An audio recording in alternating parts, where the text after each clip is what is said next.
Hi, you've reached another episode of Epic Sketch Time. My name is Mark Monlux. I'm a freelance illustrator in Tacoma, Washington.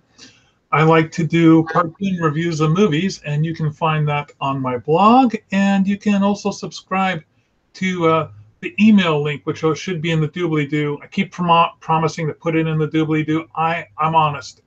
I really will put it in the doobly-doo this time. And we're expecting more guests today. And with me are Ian and Bill. Gentlemen, introduce yourselves. Hi, I'm Bill Morse. I'm a freelance illustrator and cartoonist working out of Seattle, Washington.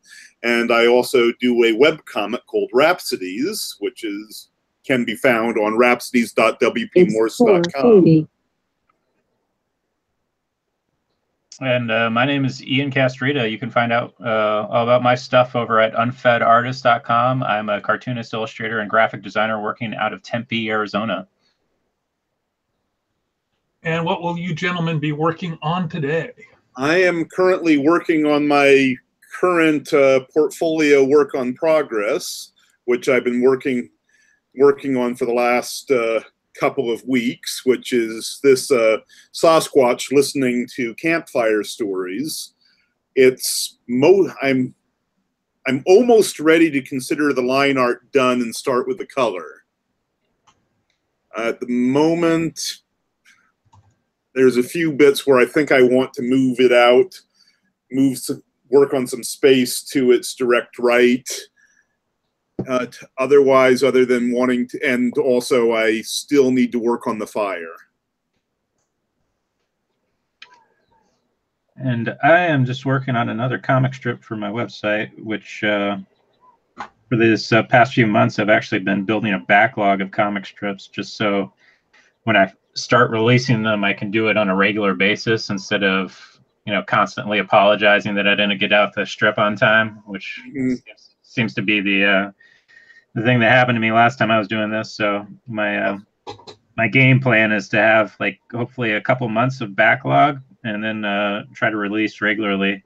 So not to keep anybody in suspense, but you might not see this comic until I do that. Yeah, buffers are a thing. Oh, yes, last week I had finished off my Reanimator poster and and that went really well at the show. I'll talk about that later. So today I'm going to be working on just coloring one of my aliens that I started to color last week, but then I realized I really had to finish up that Reanimator poster. And right now I'm in the process of trying to split my screen.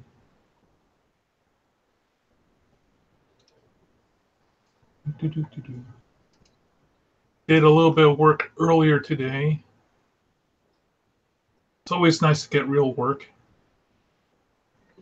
And it was another photo manipulation project. And I might show just quickly how I solved that.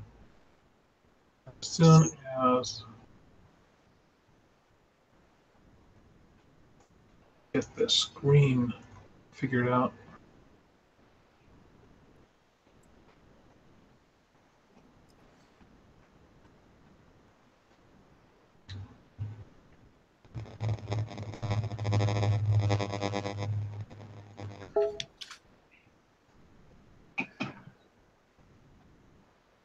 Got a message from Russell saying that he's trying to join but can't. Oh. And then it looks like Brett is wanting to be removed from the list. I guess it's not a good time for him or something. Okay, then I'll have to take him off the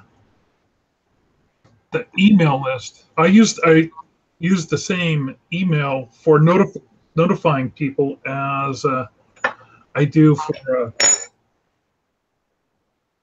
sending out the announcement. Russ, I think I'll go ahead and re-invite Russ again.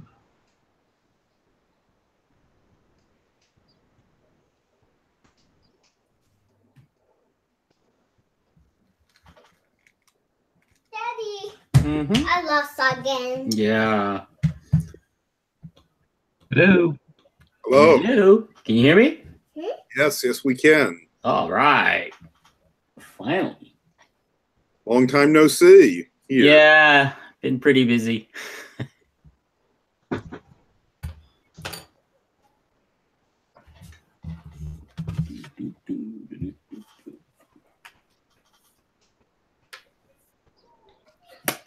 I'm scared. I'm scared to be. Daddy, I'm scared. Oh no. What are they scared of? She's playing Minecraft. Oh. I'm scared over there. Oh, yeah?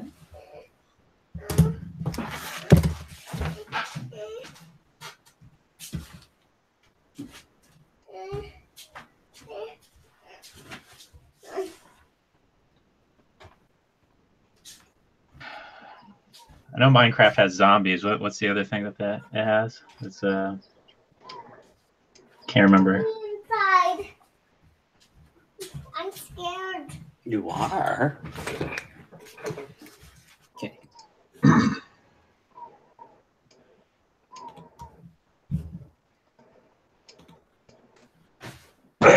Well, Locke, we got sound, but we don't have video of you. Yeah, I'm trying to see if I can get this to work here on my end.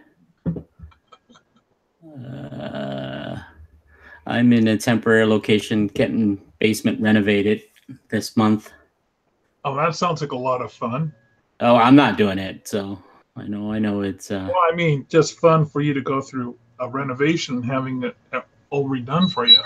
oh yeah, it's just basically I just finished like clearing out the basement and all this other stuff, running the cables where I want it and all that the whole work, so just go here and there.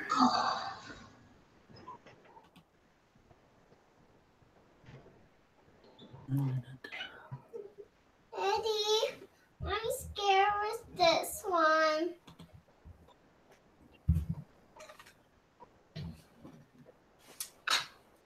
That hurts. I got die. Yeah.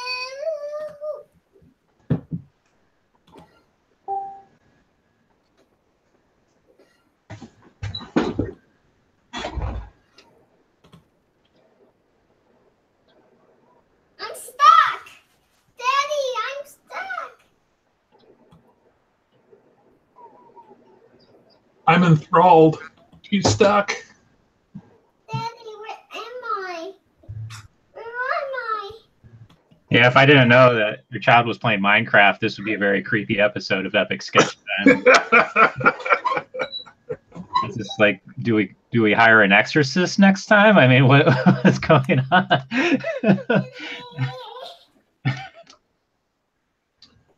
I'm texting Russ on Facebook right now. Just sent him the link to get in. It's trying.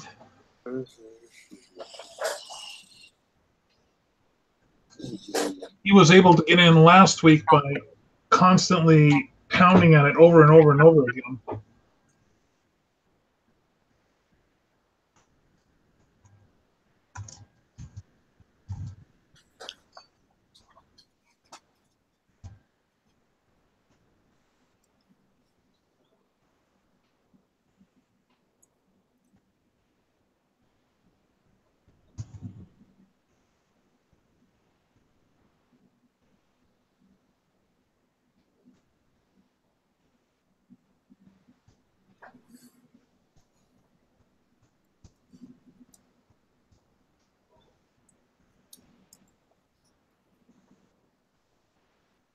So while Russ is trying to get online, I will talk about this project I was working on.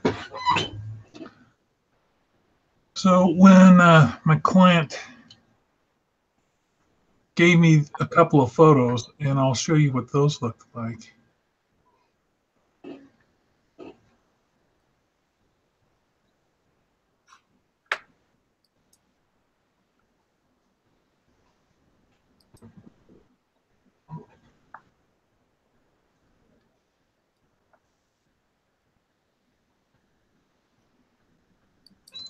Now, the layout or the storyboard I sent them, the woman is supposed to have her hand up here with a thumbs up, phone close to the lens, and this guy in the background. But she is supposed to be all this activity is supposed to be 2/3 the way over because text falls on this third over here. And in my storyboard, I tell the client, hey, listen, the story, the end crop is going to be more of a widescreen than this type of frame ratio. So you need to take in mind that we're going to be cropping off the top and the bottom. Well, this is about as close as he got. And this was the other shot that he had, which was, there's no space on the left-hand side. So what I ended up doing was taking this image, cleaning up this panel with the app that was being featured so that it didn't show the photographer's reflection in it. Then I also took this section of this image over here, the far left-hand side, and I spliced both of those together, grabbed the hand, moved the hand way over on her arm so that I could, crop it farther. As long as you're covering up the arm, it doesn't really matter too much what happened with the hand, and that's how I solved that problem. It looks like Russ is trying to...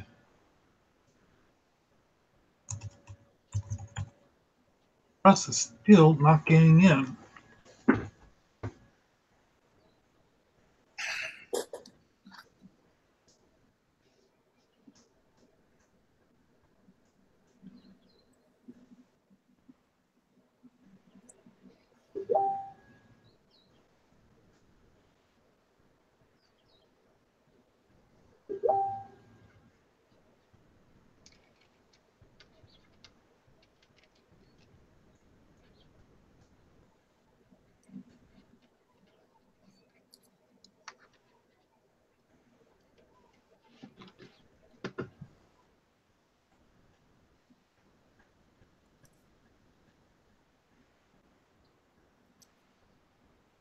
Oops.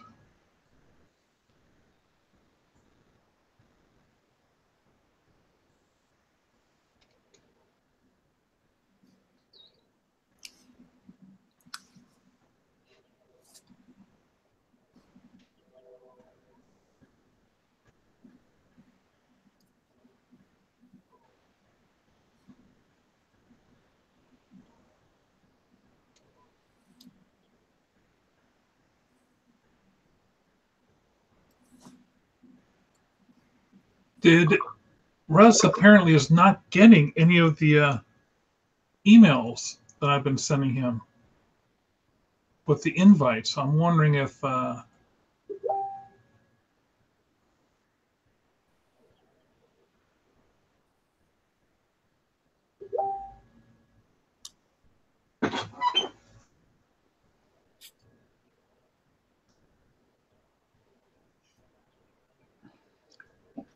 it seems like Google Hangouts always has... Oh, it says that Bill Morris and 3 others are not in your circles. You're about to join a Google Hangout.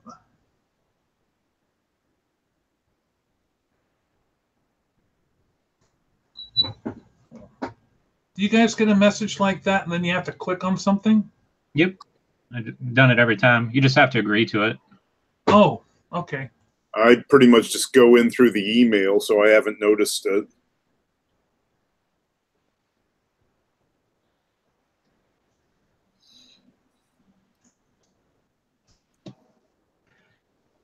When he sees a prompt to download the computer virus, just tell him not to. And Well, if you guys see like a little quote mark and it says you're... If you see do you guys see like a big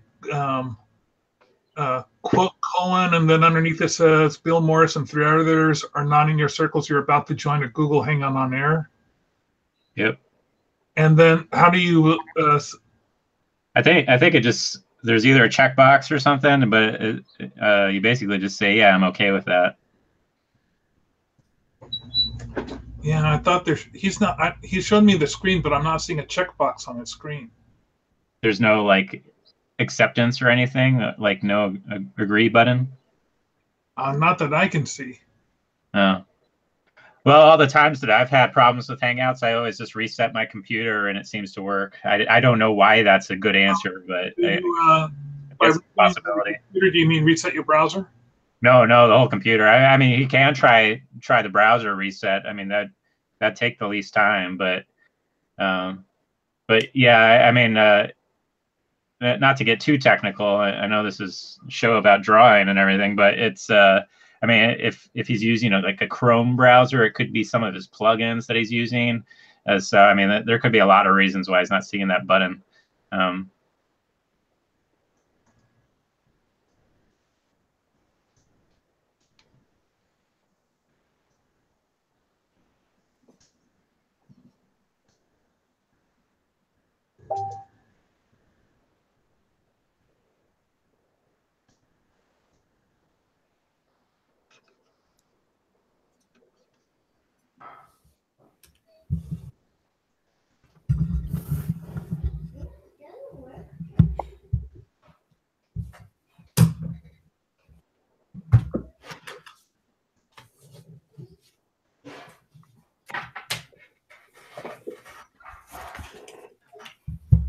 Here's a cartoonist question. How do you show a character watching a television without like resorting to like an old style television with like bunny ears and everything, but you have the perspective of looking from behind the television towards the character looking at the TV. You know what I'm saying? Like it's I guess it's a wide angle shot. Right. So you're looking from behind the character, looking at the TV? No, looking from behind the TV at the character, because I want to show the character's reaction to what's on the screen.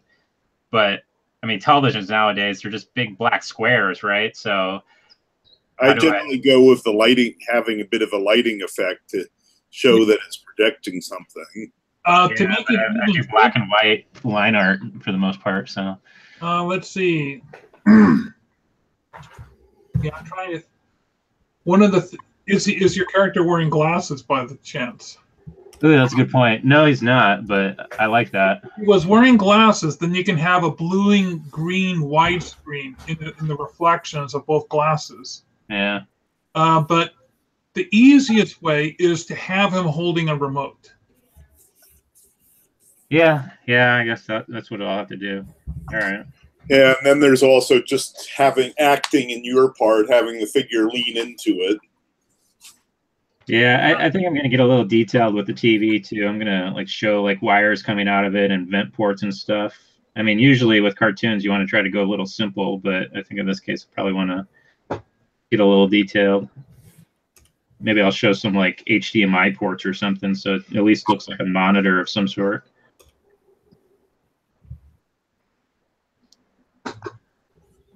I mean, is he sitting in the dark? You can do, you know.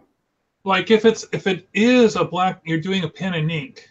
But if you're doing any type of grayscale, you could just grayscale everything else out by throw on a layer of black on a layer, give that layer of black like say a 20% or an 80% transparency, making everything else dim, and then just do water brush mask over the front part of him to show the glow on the front of his features.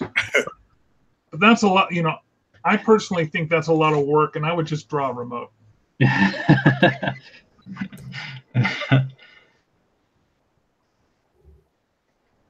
I think color would probably afford me more options, and even going like two-tone, where usually I just do these things black and white, but on occasion I have added like gray just to get some, you know, variations and stuff. But usually I don't do that just because I try to make these things go quick, so I don't get hung up on a single comic. Do you need to use gray? I mean, we usually, if you want gray, use hatching, right? You just hatch it.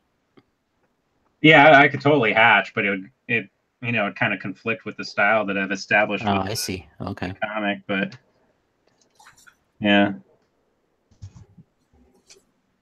I mean, just draw long shadows behind them so it looks like the TV's really bright.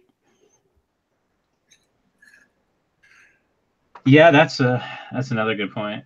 Right? And you can draw like a, like some sort of shadow shape. This is, the TV's radiating light and he's sitting in the dark, he's staring in or doing something. Then you got shadows behind him, shadows on something on a table, whatever he's doing, right? Yeah, yeah.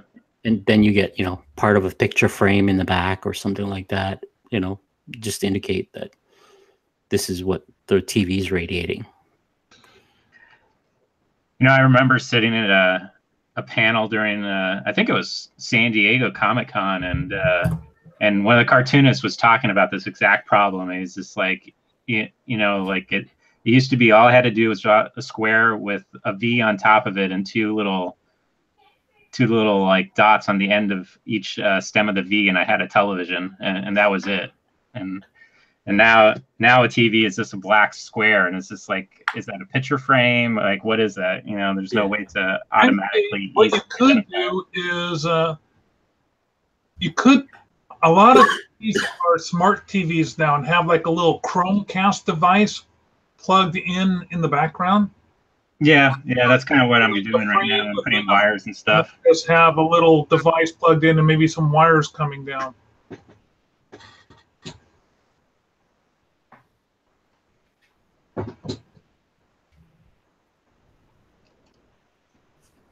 Well, I hope Russ is probably still trying to get in, but after half an hour, he might just be giving up.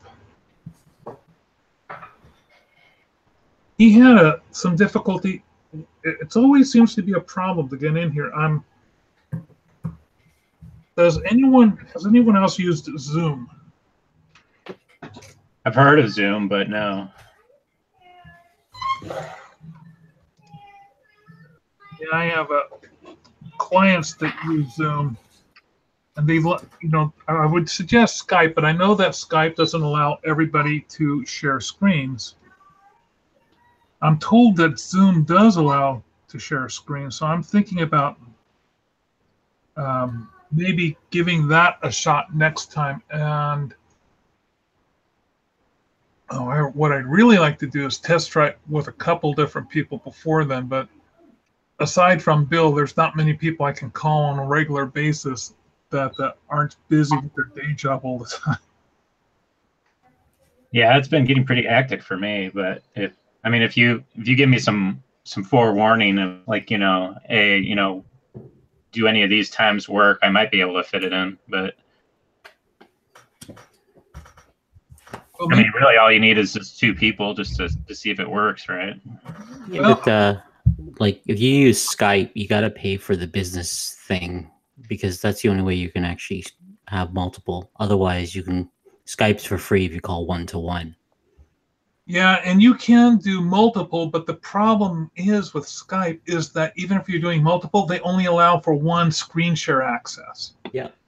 So that's why I was asking about Zoom, because someone said that Zoom allows everybody to screen share. But I don't think that they were understanding what I was saying. Is that, no,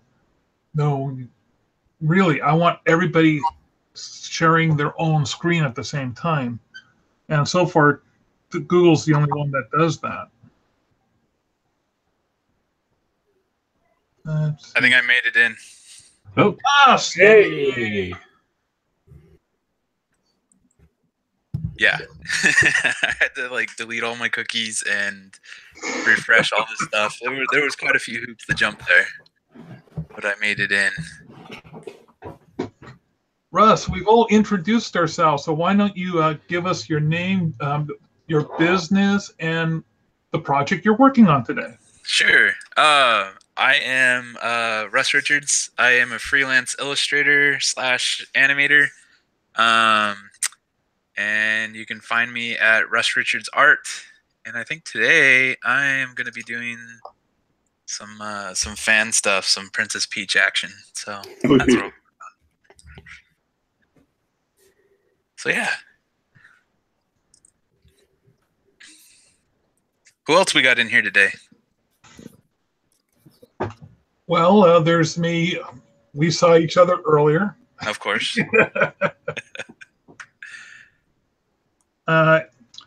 Everybody else, introduce yourselves to Russ. Ian, I don't think you've met Russ before.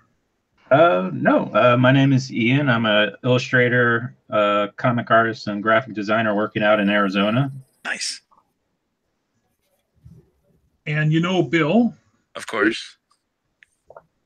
Yeah, hi, Russ. And on a off topic, if you were still interested in the cartoonist group, we got an opening for the 21st. Nice. Okay.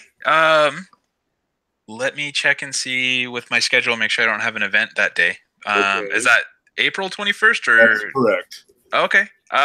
Mark suggested I start working on you early in case before you started booking yourself solid. That's a good thing to do. Yeah. Let me just double check with you, and then I can get back to you on Facebook or email.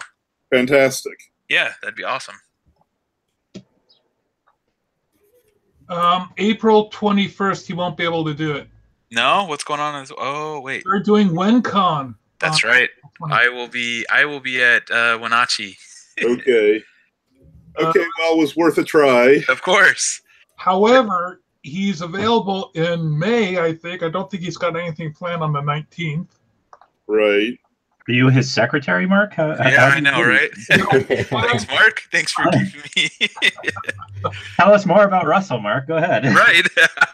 Well, Russ has been working on this animation project that he's sorely underestimated the amount of time he's going to be doing. Yeah.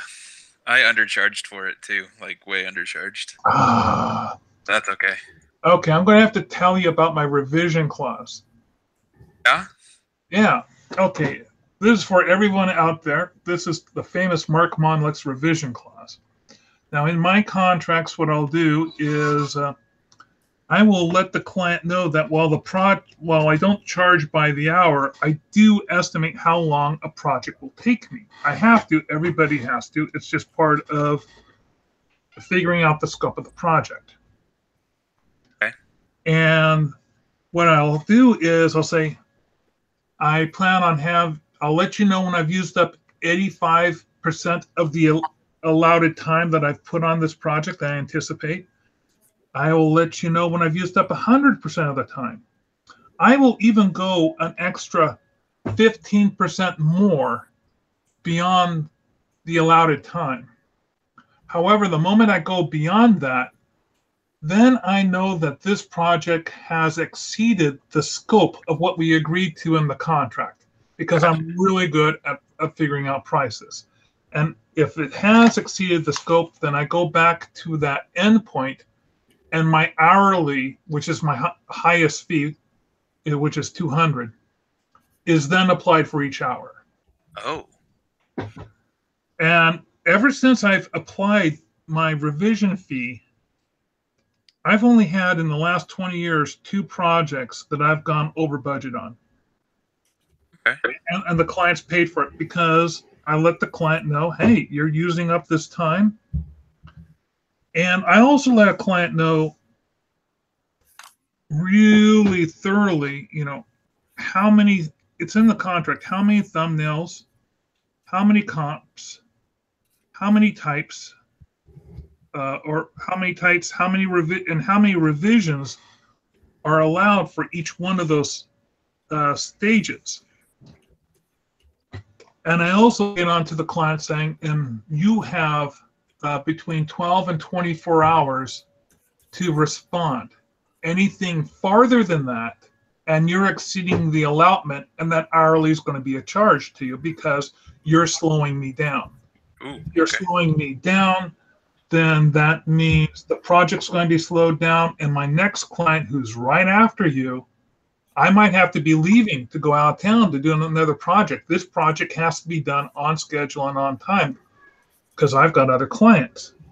And the more that you throw revisions after me, the more it messes with that schedule.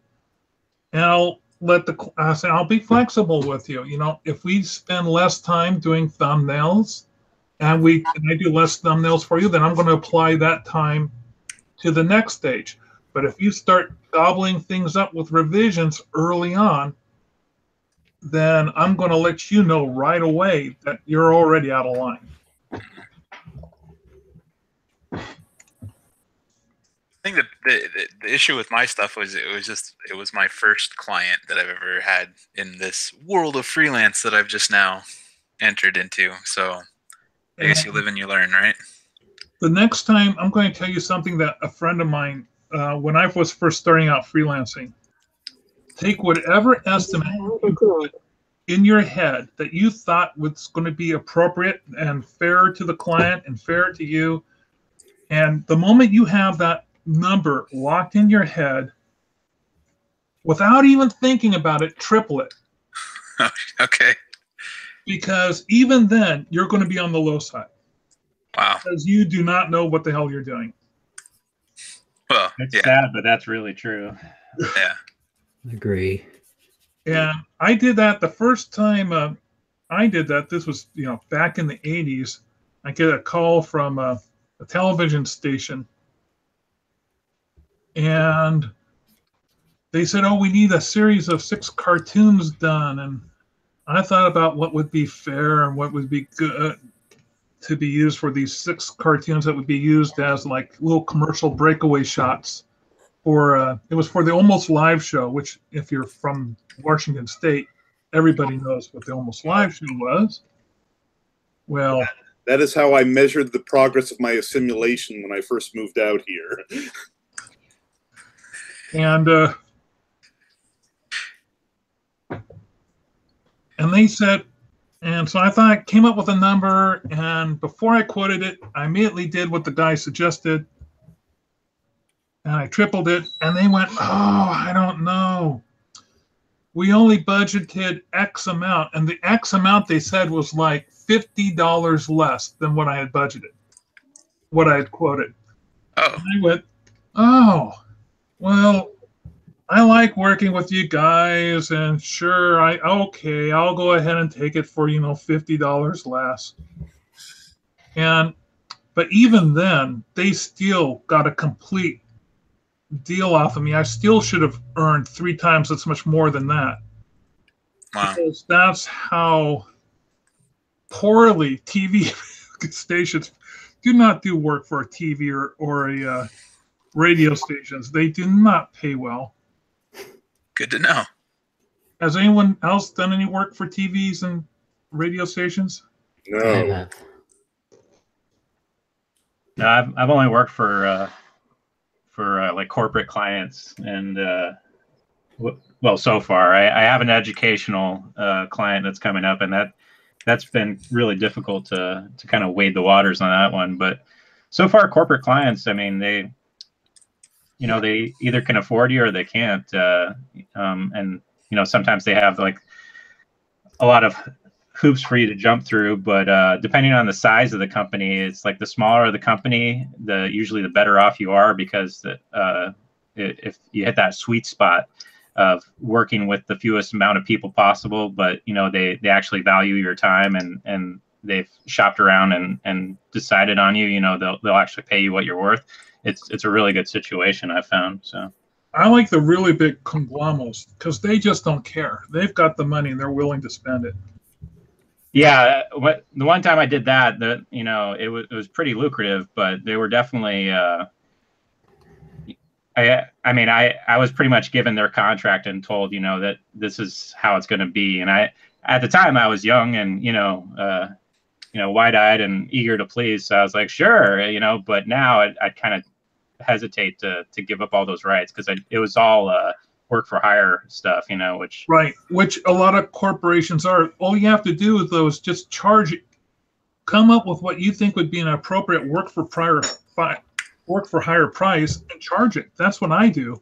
Oh yeah. I mean, that's what I will do if it ever comes down to it. But I like being able to take credit for my work and share it and all that stuff, and so even these work for hire contracts, I have to kind of, if I see them now, I have to argue for right to display my work and everything, like on my portfolio and everything, because that's not granted usually. It's usually because, especially for me, it's underneath research and development. And I've signed non-disclosure agreements. So I've got nearly 80% of all my work I can't show people. Yeah, that really sucks. But on the other side, I've been in lucrative business, for the last 10 years, whereas other people have, gone by the wayside. I haven't been struggling. Yeah, there is something to be said about that. I guess I'm still trying to, find my balance. But I mean, I take a lot of pride in my work, and I still am of the opinion that it helps you find more work to be able to show it. So I guess, like, how do you get a lot of referrals from these? These guys in these circles, word of mouth is amazing. Because this is, these people go to innovation seminars, and if you go to those innovation seminars with them, they meet you there. They hear about you from other people, saying, "Hey, we heard that you guys use Illustrators." It's, "Oh yeah, this is who do you use?" And yeah, that I get. For about 10 years, I lived almost consistently of word from mouth within the corporate world, and then I kind of eased off a little bit because I wanted to try to get more local corporate business. Oh, speaking of which, I can show you something. Oh, cool. Are you sure you can show it to us? Yeah, I know. This is a series of sketch notes that I can show because they're sketch notes of a public hearing. So the information at the hearing is publicly accessible. So, and the client is all for me showing them off. It's one of the few chances that I get to show off my sketchnoting things. So let's see if I...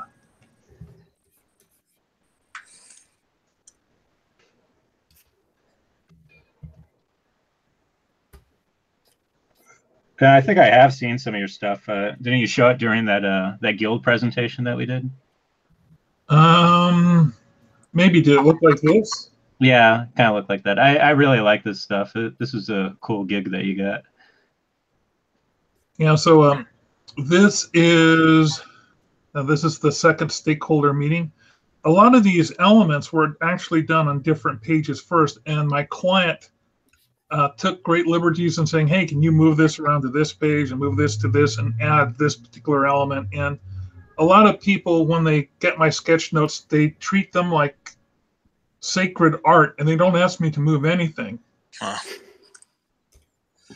But in this case, what he's doing is, I do a lot of these elements of these cartoons that are talking in metaphors. While I'm at the event, they've got some other people there that are listening in for specific quotes to different people, and then I work from headshots, and I do these little caricatures of people, and they're showing up. I got this library of characters, and they're the same people that are showing up at the public hearings time after time after time again. So it's not like I'm having to redraw their heads. And I just have to come, they just give me new quotes to go with the heads, and then showing off what's happening at the meetings. And so, as you can see from this date on Wednesday, I have to, tomorrow I'm driving down to Salem, Oregon to do the next one. Right on. Which is going to be a really long day because it's going to be running from 9 to 5. All these others have been like from 1 o'clock to 5 o'clock. And then I would get a lot of time to spend after the fact to do all this catch-up work. But these various people have this image of this, this camp here.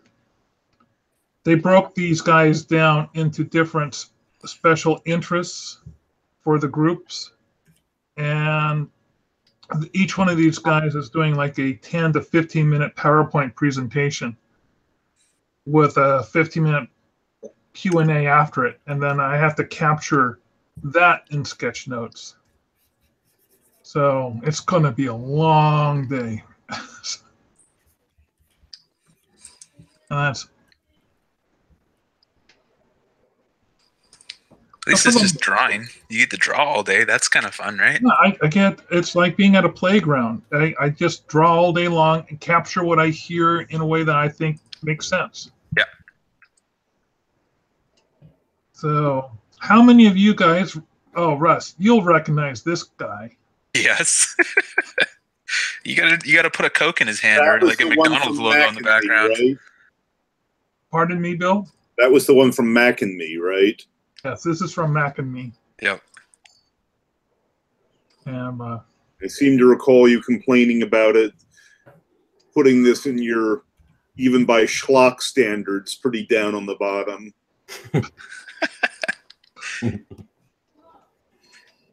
Did you ever oh, what's his name? The guy that Art Chantry. no, the guy that it'll come to me. The actor that plays Ant-Man. Why can't I remember his name all of a sudden? Oh, Scott. No, that's the character's name. Dracula plays Paul, Ant-Man. Paul. Yeah, Paul plays Ant-Man. Paul Rudd. Paul Rudd. Yeah, Paul Rudd. So he goes on to Conan O'Brien. And every time he goes on to Conan O'Brien for whatever he's doing, whether it be Ant-Man or one of his other movies, he brings the clip from that movie of when the little boy is flying down the hill in his wheelchair and falls off the cliff. And that's what he shows him as his clip for his movie that he's in every time without fail. It's Really? hilarious. You think Conan would be wise to this by now? Oh, you'd think, but it's hilarious. There, if you YouTube it, you can look on YouTube, and Conan's reaction are priceless every time he does it. And he's even been told by like producers like that, like so like when he went to go do Ant-Man on the Conan O'Brien show or whatever, like he was told by a producer he is not allowed to do it, and he still did it. Anyways, hilarious. Now, Paul Rudd isn't the kid in the wheelchair by chance, is he? No, not at all. I'm about to say that's some pretty horrible stuff to have on your resume. No, I wasn't Mac and Me. no, but he still shows it every time. It's hilarious.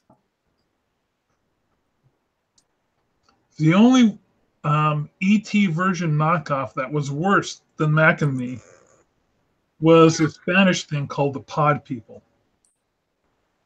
Huh. Oh, I'll show you the alien. It had this alien called Trumpy. That's awesome. Really? Even better. Let's see. So Ian's drawing the webcomic, but who's drawing the face? I don't know if I met who's drawing That's Russ. I'm drawing the face. Who's the other guy? Oh, Oh, that's Locke. There, this one. That's the I'm other. I'm Russ. laugh. The other guy. Regular feature. I'm of the Epic quiet Sketch guy Time. who's in the back. That's all I do. Gotcha. Yeah, he usually mutes his microphone. Yeah, because I got a 4-year-old running around with Minecraft behind me. So Oh, right on. Good times. Which Are you- apparently is already being a traumatic experience if you're yes. taking her word for it. Right on. Are you local, Locke? No, I used to live in Costa Mesa, California. And moved to Okay. Toronto. Yes. And So yeah, I'm a Torontonian now, I guess. Oh, right on. I grew up in Lake Forest. Oh, So, nice. yeah. I went to El Toro, so I know exactly where all Yeah. that Costa Mesa fun stuff is. So if you take a look at the screen, Russ, Yeah. this is Trumpy. Oh my goodness. Yes, this is really right. Oh yeah. this. So yeah, the Spanish. Oh, it was called the Pod People. Basically, your standard aliens land in outer space. People and aliens kill each other in the woods. Kid becomes friends with one of the aliens that hatches from an egg in his room. Reunites with the father or mother or whatever. Less carnage ensues. fantastic. But yeah, there was carnage, and oh my goodness. But honestly, I kind of prefer Trumpy's design to at least Trumpy's face. There was a reason why it's frozen like that. He's an aardvark of something, you know? But the fact that Mac and Me's face was constantly in this, oh, startled, oh my God, it was just so painful to watch. And what are these? Are they horns? Are they antenna? Are they nubbies? Yeah, who knows? And they drank Coke, wasn't it? Like Coke was what they drank with, like their home planet was made of Coke. Like the movie was made for McDonald's, wasn't it? It was like there was so much product placement in this movie. The whole 20 minutes of the parents going around because the mother's pregnant inside a Safeway, and these aliens are like orangey, naked, nude, terrible, walking around, bumping into things, eating things off the shelf. It was like a prolonged, like the Killer Clowns scene where the killer clowns are just knocking things off the shop shelves at the grocery store. Yeah. It's funny for like 2 seconds, and then it's just painful after that. Yeah. Yeah. Yeah, I remember. Oh, let's see. I think I'll. What's a good? I'm trying to remember. Was Mac and Me? They were flesh colored, weren't they? That was another thing that was really creepy. Yeah, it was. They're like. I think you showed me some art once. It looked like sort of a almost a terracotta flesh. I think they were a little bit more orangey than that. No, now I'm remembering what the I was working on the coloring for Deadly Spawn. Let me find that one. I only got 15 more minutes to color something. I'll show you the coloring job I did on the green slime. Nice. So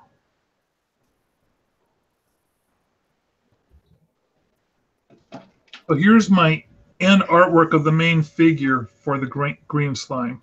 Nice. Well done. And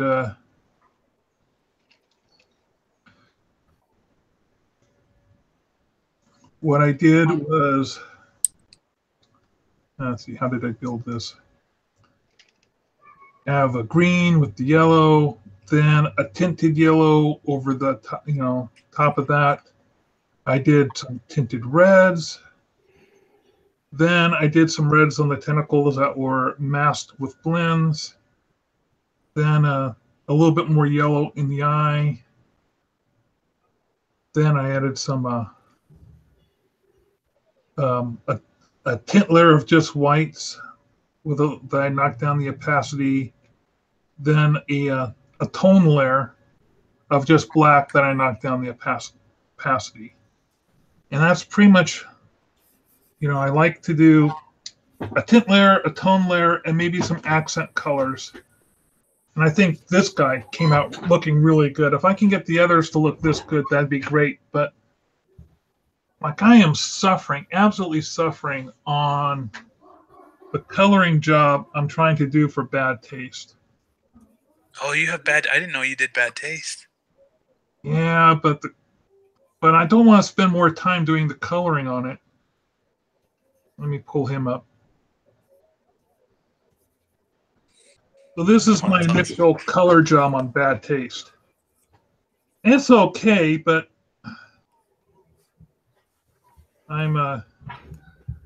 it's not exactly exciting. I think if you, I know that brighten up the flesh a bit. That's what I would suggest on this one.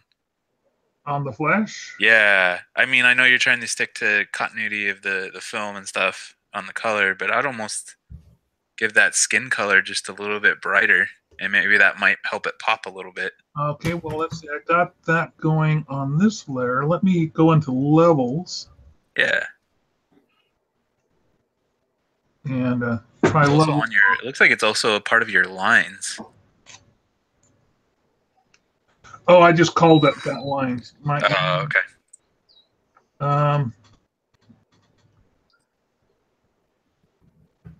Hang on, let me double check, make sure I'm right about that. Turn off this layer command. Let's see. And I got some lines down here at the bottom. Oh, okay. There's a safety net.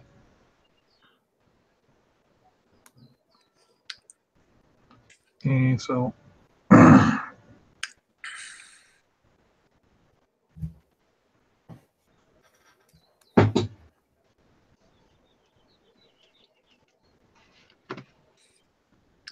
I'll hit my layers command. Oh, not layers. What am I looking for?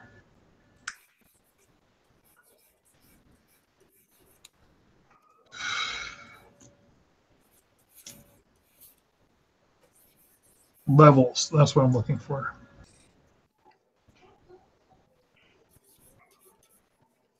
And you think maybe by you want them a little brighter, huh? Yeah, it looks a little bit muddy. Maybe that's why you're getting that off look.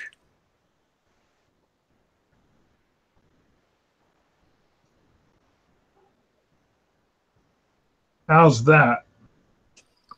On my screen, it looks too peachy.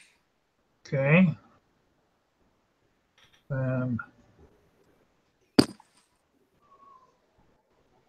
Then magenta's not the way to go. No.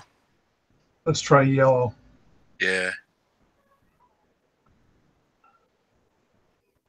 And that's one way with the yellow.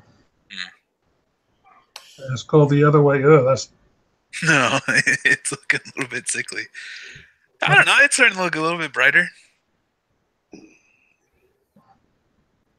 I didn't do anything other than turn it back to normal. Oh, okay. Let's try. I'll go into the black layer.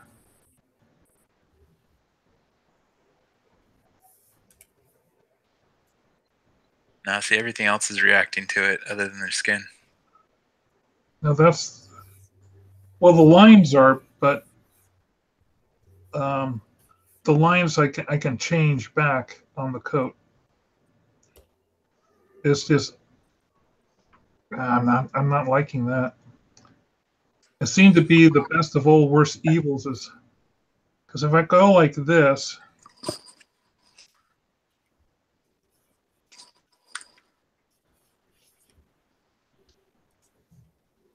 they do print a little darker. How's that look?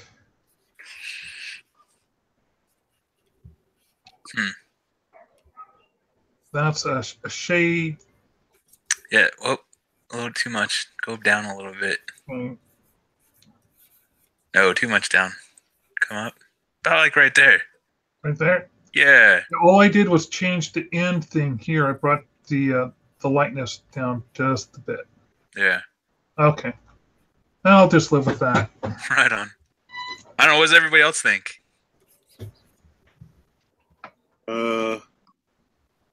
I'm not sure. It's still on your page. Oh, sorry. I have to say something so it gets up on the page. You could just click on Mark's name in the lower right corner and it'll focus on But him. I was told that you can't go back, that it locks you out of the switch, the voice switch, if you do that. You just It click does. his name again. Oh, you just click his name again and it goes back? Oh, that's good to know. Yep. Oh, I didn't know that. I think we've all learned a little something today, haven't we? Oh, a little FF for the day. Okay, I'm starting to block out the color on this thing. See what you think. Say something, Bill. Something, Bill. I sort of, at the moment, I'm not going for accuracy. I'm just blocking out the flats.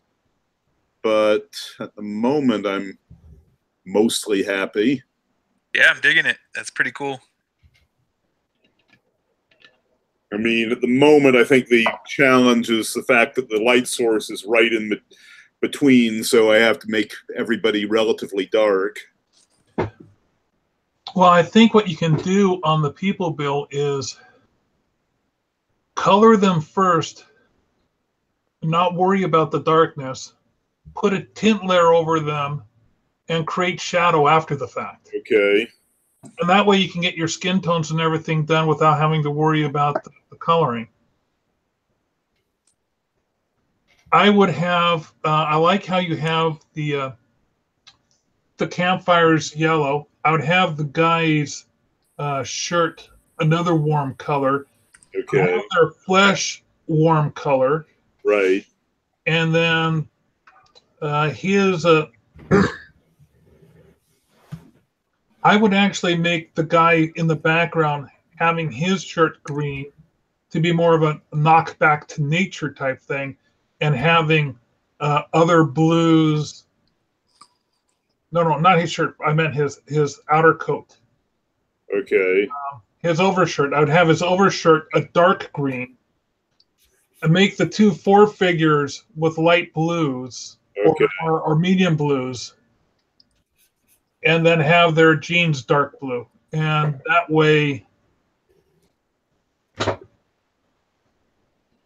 yeah, but I'd almost make the guy in the background, his shirt color green, sort of like a forest color green. Okay. So limey.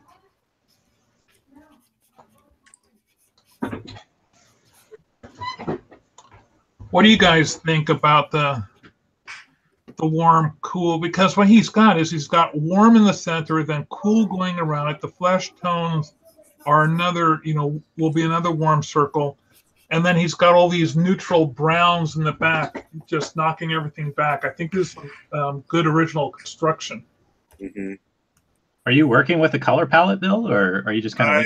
I really should throw one together. At the moment, I'm sort of experimenting with coloring with Clip Studio Paint for the first time. I mean, normally I go back to Photoshop for post stuff, but I figure try and challenge myself a little bit. Yeah, I mean, Clip Studio has a lot of the same things you'll find in Photoshop, but having it all done in Clip Studio, I think, gives you some extra features that you wouldn't get from Photoshop. But I mean, that aside, like I keep on thinking of that one time where Mark was showing us like all his color palettes and how he kind of colored that way. Yeah, I think it's good just to have that color palette up and refer to that as you go, instead of just kind of. I mean, you're filling in flats right now, so it's not crazy. I mean, you could change colors as you. I mean, at the moment.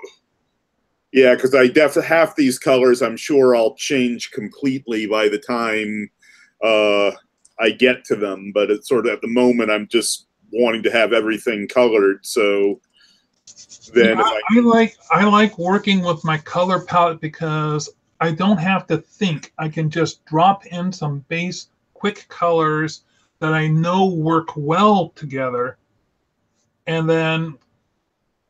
Because I've taken them out of books that said, okay, here's a color combination that works well together. So I know those sets of colors will work, and then drop those in really quickly, and then do fine tuning after the fact.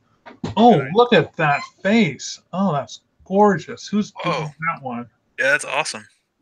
Well, that's that Locke? Yeah, if you want to know about color blending and stuff, you let me know, and I can teach you all this. Oh, cool. That's right. Gorgeous. Dang, that's amazing. It's Grumpy Luke, right? Yeah. See, a lot of my stuff, if you can actually see on my screen here, a lot of my stuff is I'll go back to the base color. I'll just start turning off stuff, and you'll see where I start. See my color itself. This is my inking, right? Right. Then when I just start with a base color, this is my base color right here, this guy here, right? And I just literally paint on light using the same. So if I'm doing anything like, for example, if I start coming here, right? I just create a new layer or whatever it is that you do.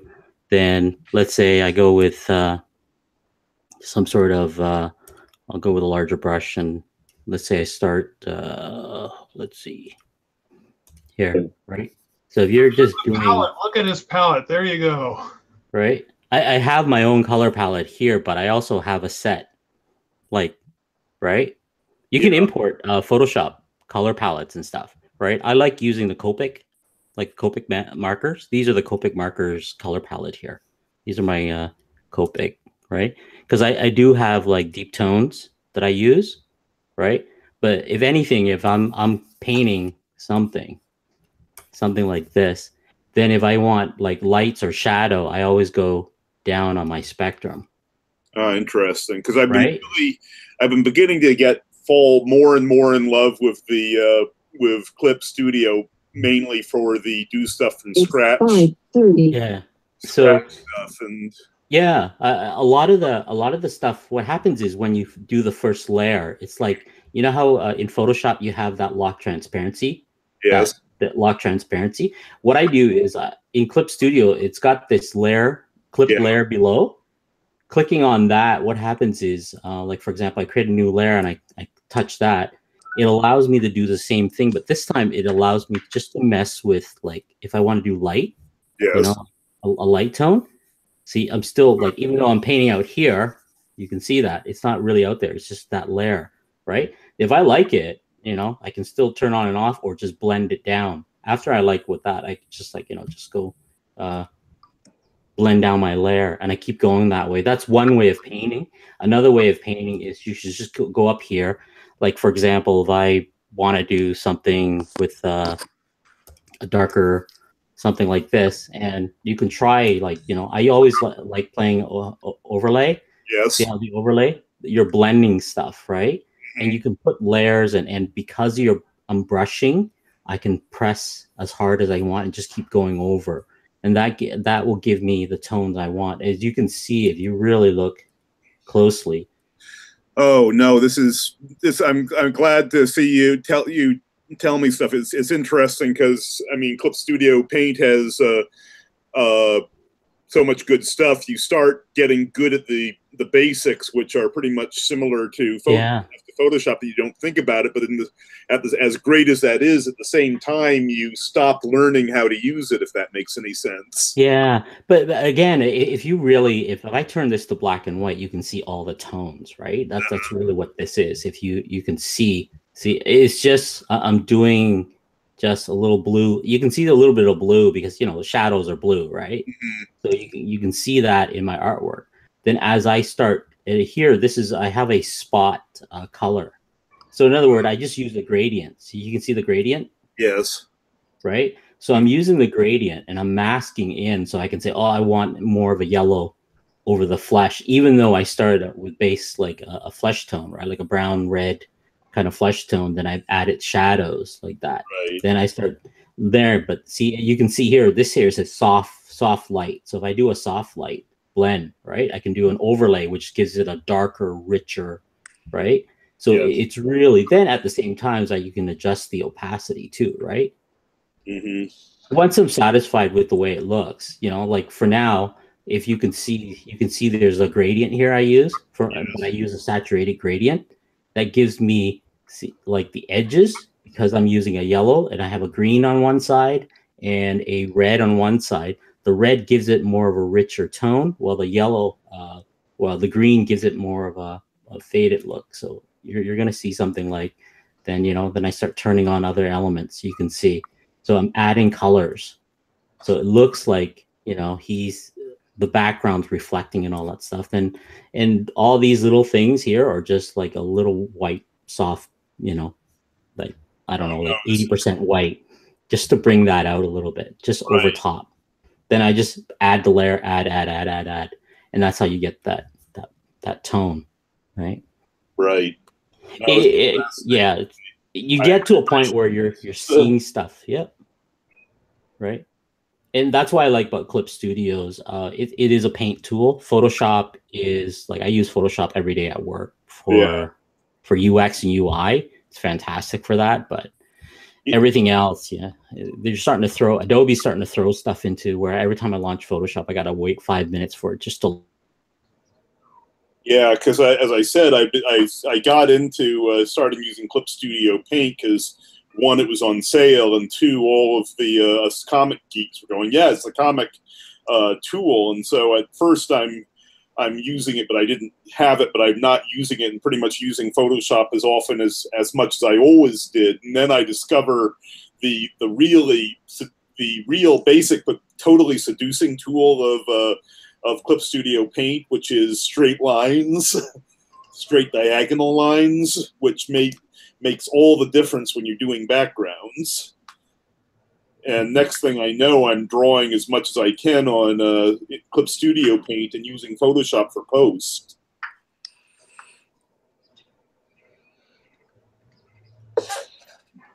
Well, guys, I have to say goodbye, but it's been a fun episode. It's cool to see everybody's art. Yeah, I really like the tips that we got in the end. I want to thank everyone awesome. for showing up. And I will, I don't think on my calendar that I have anything scheduled for next Monday. So I should be, let's see, what is next Monday? Next Monday is March 26th. So we should be good. No federal holidays or anything. So I will see you guys next Monday on the 26th. Okay, terrific. You all have a good one. Bye, everybody. Bye. Bye. Bye.